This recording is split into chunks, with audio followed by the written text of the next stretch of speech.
আসসালামু আলাইকুম বন্ধুরা, দেখেন এই যে একটা টিউবওয়েল, এটা এক সময় সরকারি টিউবওয়েল হিসেবে পরিচিত।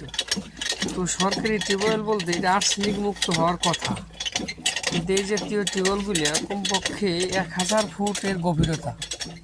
এই 1000 ফুট গভীরতা হওয়া সত্ত্বেও দেখেন আয়রনের পরিমাণ, যেমন আয়রন তেমন আছে এটা যে আর্সেনিক।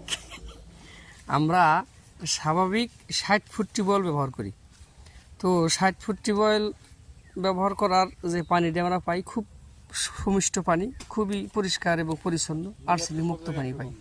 কিন্তু এই যে টিউবওয়েলটা সরকারি অনুদানে এই টিউবওয়েলটা দিছে, তো এই টিউবওয়েলের আপনার গভীরতা প্রায় 1000 ফুটের উপরে। এই টিউবওয়েলটা কাটতে প্রায় 50,000 টাকার উপরে খরচ হয়। তো এই টিউবওয়েলের পানি কিন্তু ভালো না, এটি আমরা নিশ্চিত, কারণ অনেক সময়ই দেখা যায় এটা সবুজ কালার করা থাকে, করে দেওয়া, কিন্তু আসলে এই টিউবওয়েলের পানিগুলি বেশিরভাগই নিরাপদ না। ঠিক আছে, ভালো থাকেন, আল্লাহ হাফেজ।